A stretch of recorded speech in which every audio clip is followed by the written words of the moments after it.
Unstoppable force. A look into world champion triathlete Siri Lindley's battle with leukemia. Siri Lindley is considered one of the most significant triathletes in the world, yet her true battle for gold took place off the track after beating the odds of a diagnosis of rare leukemia. How she found a way to keep going and not give up, ultimately thriving as a result of her determination and mental fortitude, and emerging triumphant despite all odds. Don't miss out on learning the secrets of success that Siri Lindley made as an inspiration to so many.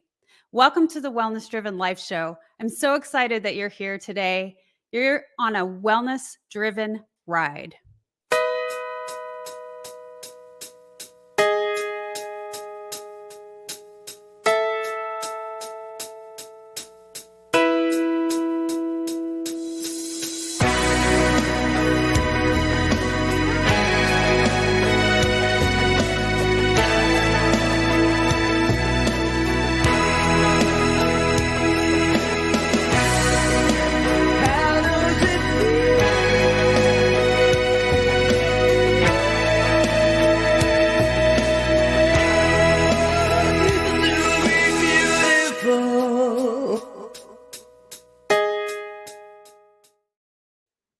Let me introduce our incredible, inspirational guest for you today. Siri Lindley is a two-time world champion triathlon and winner of 12 ITU World Cup races. She retired as the #1 ranking triathlete in the world, a place she held for more than 2 years. Today, as the top female triathlon coach in the world, she's guided Olympic medalists and Ironman champions to not only become better athletes, but also better people. She also is an inspirational, energetic life coach and one of Tony Robbins' 10 favorite motivational speakers. With an infectious and authentic passion, she empowers audiences to strive for peak performance and to work through and ultimately conquer the demons of fear and self-doubt. Along with her wife, Rebecca, Siri founded and runs Believe Ranch and Rescue, a local horse rescue program in Colorado that has directly saved almost 200 horses, and the national advocacy group Horses in Our Hands, which has been a key voice in decreasing by 75% the number of American horses slaughtered every year. In late 2019, she faced her most difficult battle yet when she was diagnosed with acute myeloid leukemia. Despite being given less than a 10% chance of survival at the time of her diagnosis, she was pronounced cancer-free by her doctors in May 2020. Whatever she does, Siri Lindley pours herself into the people around her and changes lives for the better. And her results can be seen worldwide. In 2020, after her successful battle against cancer, she launched 2 new coaching programs: the Serious Squad for anyone looking to unleash their fitness warrior and find better health, and the Seriously Authentic Squad, a quarterly in-depth program of life coaching. Siri Lindley is married to Rebecca Keat, also a world-class triathlete and coach. Together, they run the Serious Tri Club, a training program for triathletes. They live near Boulder, Colorado, with 40 rescue horses, 3 dogs, a cat. Siri is a graduate of Brown University and is the Brown University Hall of Fame, as well as the USA Triathlon Hall of Fame and Boulder, Colorado's Hall of Fame. Wow. Please help me welcome Siri Lindley. Hello, April. It is wonderful to be on the Wellness Driven Life Show. Thank you, everyone, for joining us today. And that was a big introduction. So thank you. You captured it all. And it's just great to be here. Yes. Well, you have so much to capture, Siri. So yes, it is our pleasure and our honor to have you here today. I'm thrilled to have a discussion about, wow, how did you get to where you were? All of the accomplishments. I mean, it certainly wasn't a small thing. There was numerous things, and it took a long time to get to those. There was trials and errors and learning opportunities through all of this. So let's start by giving the audience a little bit of the beginning. Let's tell about who you are. Well, first of all, I am really no different to every single person listening today. But what I have done is I have found a way to truly advocate for myself in situations by, you know, choosing to focus on, and this is actually, I have to attribute this to my greatest mentor, Tony Robbins, who I have been learning from since I was 20 years old. So that's a long time ago. But one of the things in his first book that he wrote was Where Focus Goes, Energy Flows. And Mhm. I read that at a time where I was really suffering. I was suffering deeply with anxiety and fear and OCD, and was at a point where I didn't know if I could hang on any longer. I was just so exhausted. But those words, where focus goes, energy flows, it made me think, every single one of us gets to go first in deciding what to focus on, the meaning that we give the things that happen to us and what we choose to do about it. And those three decisions change our entire destiny. So with every challenge that I've encountered in my life, I just have learned how to discipline myself in every single moment to focus on what's right versus what's wrong, focus on what I have versus what I don't have, focusing on what I have all the control over, which is what I choose to focus on, the meaning I give things, and my own experience of life in every single moment. And you all get to make that choice. And we also, you get to go first in deciding what life you want to live, what you're capable of, what you believe in. And so what I've learned over the years is to truly advocate for myself in as many moments as I can by focusing on things that are going to move me forwards towards what I want versus backwards to what I don't.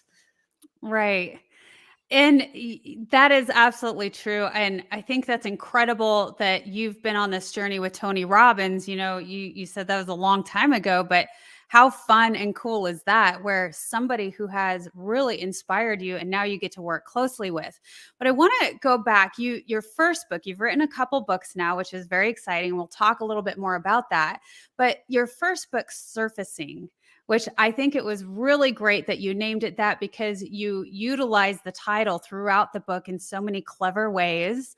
And so I enjoyed that. But let's talk a little bit about how you got started, and what drew you to come forward, to surface, right? Because you said that you struggled very much with anxiety, and when it's anybody outside looking in, they're like, I don't see how anybody who has become a world champion numerous occasions and is now leading other world champions, how they struggled with that. How did you get to where you are? Well, I think one thing that I believe is quite comforting for everyone is that it's through our struggles that we truly strengthen and become the people that we want to be. And I've had my fair share of that. And I think, it all started as a 23-year-old when I realized that I was gay. And my father, who was my best friend, the source of my greatest source of love, he found out and he basically cut me out of his life. And Mm.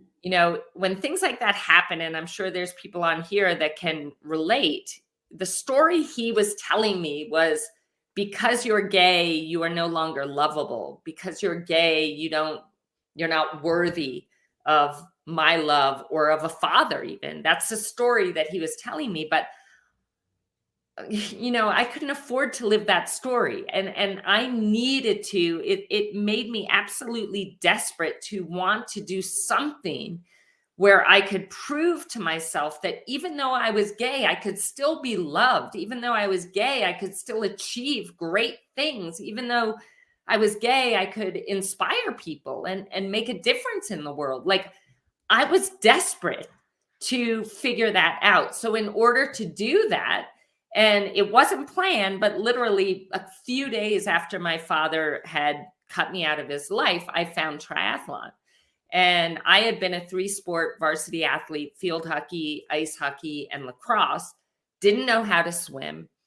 But I watched these people, and it was so amazing because they were people of all ages, sizes, ability levels, but everyone that was out there racing, it looked as though they were finding themselves through this challenge of the swim and the bike and the run. And I thought, this is for me. This is how I can find myself. This is how I can earn a respect for myself. This is how I can, learn to love myself. And I did my first race. I came in dead last, absolutely humiliated myself. People were yelling at me. I was getting in the way of everybody.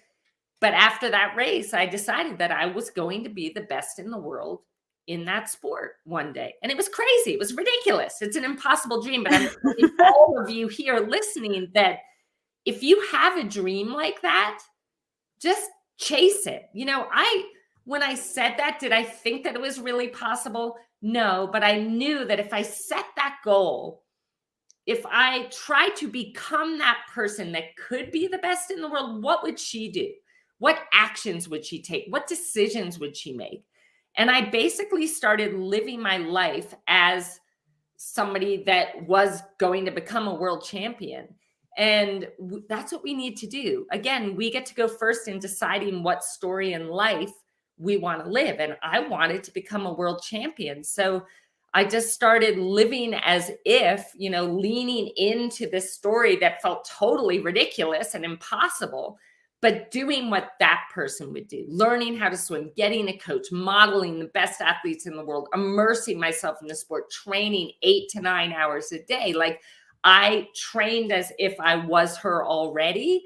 Mm-hmm. And after 8 years and a lot of failures, I think one thing, April, that's important is how do you define success and how do you define failure? Because if you set a big goal and, you have to expect to fail, you're going to fail over and over and over again. But what if failure was learning? What if success was making progress? Right. And therefore, in every moment, like I was only moving forward because I was either learning, which was making progress, or I was making some sort of progress, whether it be physical, emotional, mental, in which case every single day I felt like I was succeeding no matter how bad I was. So that's how it happened. In 8 years after setting this goal, I became the world champion and the #1 triathlete in the world. And it was a dream. But again, I'm no different to every single one of you. Making the decision and it's acting as though, you know that you can do this and do the things that that person would do to make it happen. Right. And I think you're so inspirational, Siri, because regardless of all of the setbacks that took place, let me mute that for a minute, but regardless of all the setbacks that took place when you were training and all the adversity that you faced, you just kept pushing and going further. And I agree with you about how do you look at your failures? Well, really they're lessons, right? And it becomes wisdom. And now I know this. And so I'm going to do something differently. One of the things that I really enjoyed in your book was you really described some of the things that people don't think about when you're involved in training and triathlons. One of my favorite parts was you described when you were flying out of the country, you had to pack your bicycle inside a suitcase and the struggles that you faced during that. And I think you said you spent like 3 hours trying to take the sucker apart and then you had to put it back together and all the stress in that and having to find a shop that knew how to do it. Would you like to talk a little bit about that? Because I just think that's fascinating. I never would have thought of that. Yeah, well, April, there were so many things that I would have never thought about. And that's life, isn't it? I mean, when we grow up and we become adults, we suddenly have this belief that we should be good at new things right away. And that just doesn't happen. I mean, remember, as babies. Like trying to crawl, we'd hit our heads. Trying to walk, we'd fall down a million times over. Like, that's what life is. When you haven't done something before, there's going to be so much that you don't know about. But things like that, I am just not someone that is good at like putting things together and pulling things apart. But it was like an everyday thing that I had to face as a triathlete, because I was traveling all over the world to race in these races. And, taking the bike apart, putting it back together again. And in the beginning, as you can imagine, I didn't do a very good job with that. I'll never forget, I flew to my first world championship race in Auckland, New Zealand. And I got on the bike course and my pedal just fell off. And so I had to stop and like put it back on my bike. Like, it's all learning. And as I look back, I mean, you're asking me the question about it. Like, these are fun stories to tell. And we have to just kind of have an acceptance that when we're doing something new, there are going to be new things that we have to figure out, and we're not going to be good at it at first. We're going to have to get good at it. So to just be okay with that, it's part of the journey. Yeah, absolutely. I agree. Another thing that I really liked that you pointed out that I never really thought of, but I think it was really popular during the time, was when you finally won and you have this huge accomplishment and you've done it. And then you get somebody that comes to you and say, "Aren't you going to be drug tested? Why aren't we drug testing her?" And what that must have felt like for you. It's just like, wow, how to bring somebody down so quick. And, just you wanting to, relish in the feeling in the moment. And then you have somebody that says something like to you. It's just, I feel like you've had a lot of constant beats, when you are really striving for things that are great, you're always going to run into things that are hard and painful. And I think the lesson and the goal is to just keep going. And again, thinking about that mindset. It is all mindset, April. And just on Yeah. that real quick, it's so important. I think that those things happen to further remind us that we need to come back to our worthiness coming from within. Oh, yes. We know who we are. We know how hard we've worked. We know, we know the truth. And I think that those things happen so that we can learn the lesson to not care so much about what other people think and what other people say, because we're never going to find happiness. We're never going to be our best selves from that place. And my whole journey for the last, 4 decades has been coming home to me, really knowing me, who I am, what I care about most, what my mission in life is, what my purpose is. And so those moments, and for all of us, we all face this, where people will say something to you that's just unfair, or it hurts you, or it takes you down. You cannot let other people's, viewpoints or perspectives take you down. And I always talk about being the eagle. The eagle is the only bird that, there's only one other bird, which is a black crow, that kind of taunts and torments the eagle. And as the eagle flies, the black crow is like nipping at the eagle's wings and tries to get the eagle to drop down. But what the eagle does is it doesn't fight back. It doesn't drop down to the black crow's level. The eagle just flies higher and higher and higher and higher until the black crow can't breathe at that altitude and drops off. I love that. So we need to be the eagle, but in order to be the eagle, it's know thyself and come to find your worthiness from within. And I think one of the easiest ways to do that is to think about that person that you love most in your life. You love them the most. What do you love about them? I bet you it's not their bank account or how many social media followers they have. I bet that it's their kindness or their care or their passion for life, whatever it is. And then ask yourself, do I have those same qualities? And if the answer is yes, then aren't you worthy too? If that's what makes them worthy in your eyes, then you need to see and understand that you having those same qualities is evidence and proof that you too are worthy. And that is the key. So if you want to be the eagle, please connect to you and value yourself and love yourself enough to do that. I love that analogy, and definitely, it's been a little bit on discussion, and really, it's what we say to ourselves too, right? Because the higher you get, that imposter syndrome actually gets worse. We've had a couple female fighter pilots on this week, and we talked a little bit about that because they just kept going so far up the ranks, and to their dismay, yeah, that imposter syndrome was just it just kept getting worse, and having to, like you said, know that you're worthy, and to be like the eagle and to soar above that is something that we all need to do when we start rising above, because truly, really, my belief is it's only the eagles that get that height anyway. Yeah. So acknowledge that, and be graceful with yourself in that when you've gotten to that point. I would love to talk a little bit about so you had this incredible coach, Brett Sutton, and he's a Australian triathlon coach and a former professional boxer, boxing coach, greyhound trainer, racehorse trainer, and swimming coach. He was the head coach of the trisudo.com.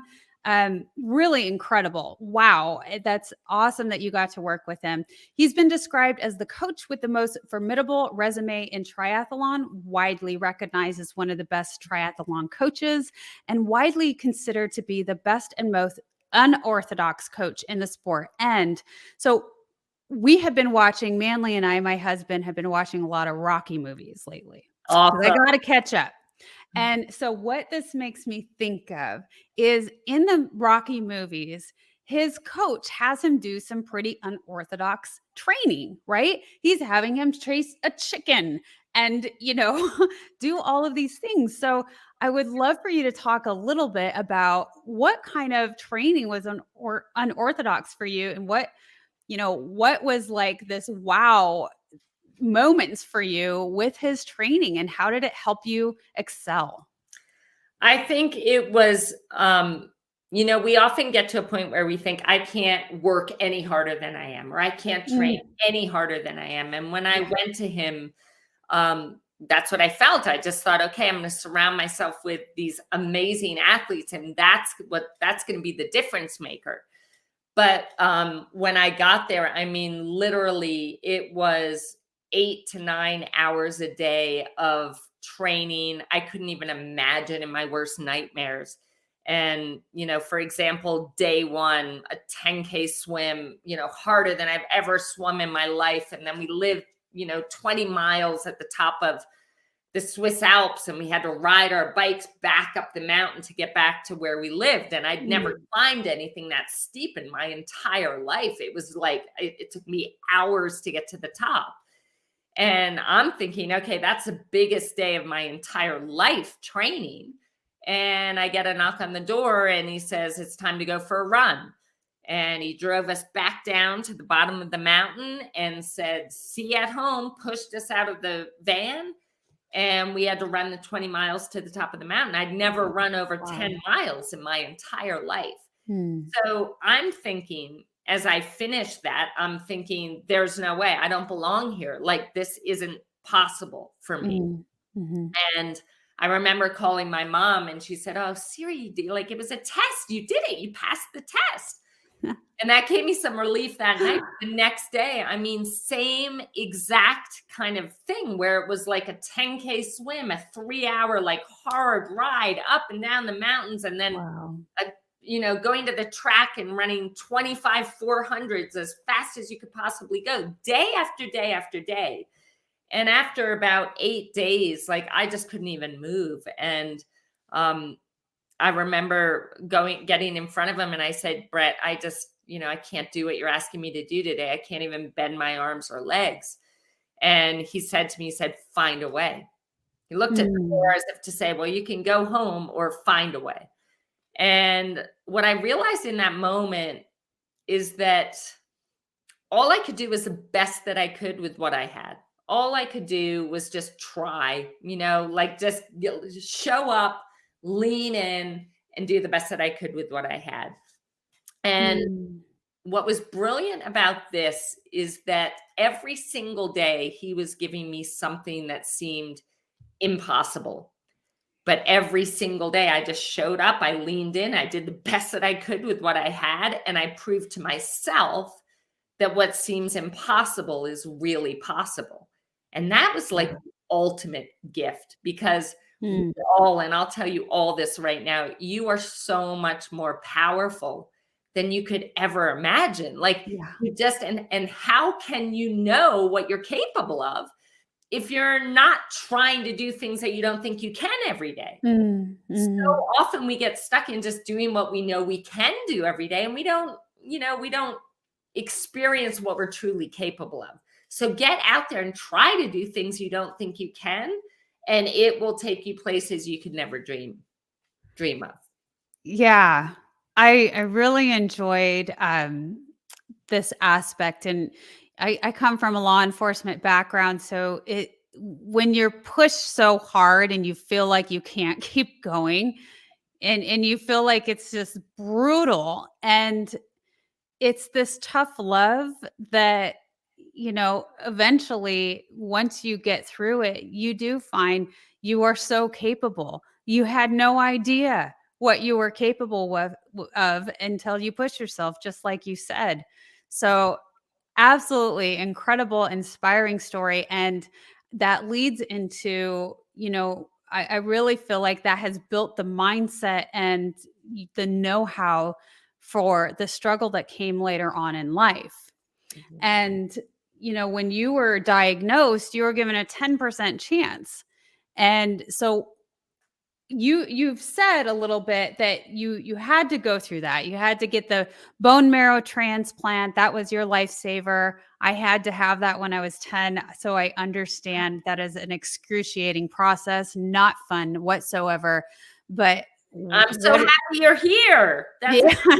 Yeah, same, right? So there's absolutely, modern medicine is saving lives, and I will never say that it doesn't. There is a time and a absolutely. place, and we are also, again, so powerful, and we are capable of healing ourselves. So during that time, that was really a time for self-reflection. You said earlier in your book there was a time in your history of being an athlete that you realized you needed to slow down, that going faster wasn't doing you, it wasn't serving you.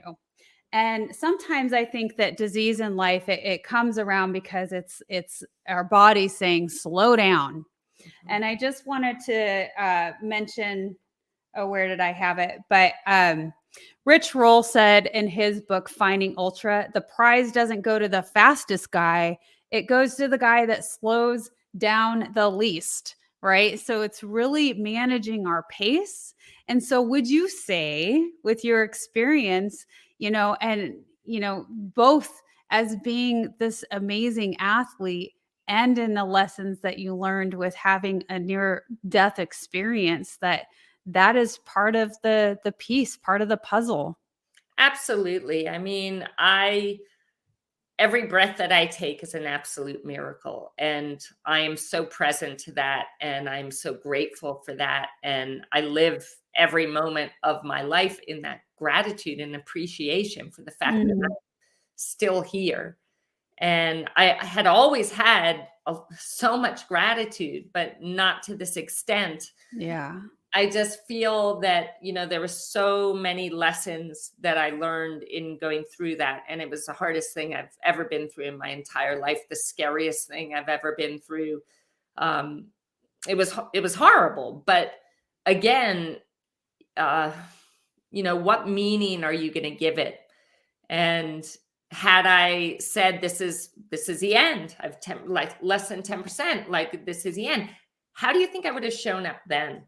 If I Mm, already thought it was the end. Like, right. you must make a decision if you ever get a diagnosis, you must make the decision to do whatever it's going to take to survive, to overcome it, because miracles do happen and modern medicine is amazing. I did 2 clinical trials. And those of you that say, "Oh, clinical trials," let me tell you, They are the best of the best of the best. Don't be afraid. I just knew it was going to be what I needed to do.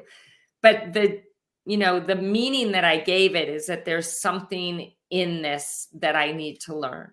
And right away, what I realized was that for a lifetime, I'd been such a giver. I just gave and gave and gave and gave and gave until I had nothing left to give. And cancer doesn't give you that choice. It brought me to my knees. I needed to be taken care of. I couldn't do anything for myself, and I needed to learn how to receive, and I needed to understand that it feels good for people to give to me and to offer them that gift to be able to do it. And that's been the ultimate gift, because when you learn how to receive, you actually have so much more to give. Yeah. And I had run myself ragged, saying yes to everything that came my way. Yes, yes, yes. And I was absolutely exhausted and missing out on the magic of every moment. But now, everything that I do in my life is on mission, on purpose. If it's not on purpose, if it's not on mission for me, I say no. Because when I do that, I'm bringing all of me to the things that matter most. And that is my responsibility in this lifetime, to do that, not to give half of me because I'm just not taking care of myself. So many beautiful gifts, but also, yes, proving as an athlete that what seems impossible is really possible served me. When I'm being given this diagnosis, like, that was the thing, that was my proof that the impossible is possible. And so when I blurted out to my doctors and my family that I'm going to survive this and I'm going to thrive on the other side, it was bringing up that proof. I proved that I could do this before. Yeah. This is possible. But Right. it demand that not just I, but each and every one of you believe that I can as well. And speaking of all of those accomplishments, you have now written your life's work. And I wanted to share this. I'll bring the other thing up in a minute. But this, for the audience, there's going to be a lot of people watching this replay. So you can scan the link on the screen. And this information is also in the description. We have a couple of links for Siri, one that goes to her website directly where you can pre-order a copy of her book. Manly and I have ours pre-ordered. We're looking forward to the journey. And also a link to Believe Believe Ranch and Rescue. Thank you. Yes. So that is www.believeranchandrescue.org. And her website is www.siri.siriandbeck.com. So again, those are going to be in the description. Siri, do you want to go over briefly this amazing life work that you have coming out? And it is forwarded by Tony Robbins himself. Yes. I mean, it's just, I can't even believe that, but he wanted to write the foreword, and it just meant the absolute world to me. This book truly is, I get so emotional talking about it, because I really feel like it's one of the reasons why I'm still here. And I know that every single person that reads this is going to be touched deeply in some way, because it really is, it provides you a journey home to you, and it provides you with all the tools that you discover within yourself while reading it, how to move through challenges, thrive through challenges, and how to achieve what you think is impossible. And there's so much in this. And the thing is, if you pre-order, $1 of every book will go to Feeding America, and Tony Robbins will match every dollar. So every book sold, Tony Robbins will match. So $2 from every book will be going to Feeding America. And I would love for you all to order it today. I know you're going to enjoy it, and there will be a lot of opportunities to discuss together with me all the different chapters and work through it together with me. So thank you, April. And I'm super excited about it coming out on June 20th.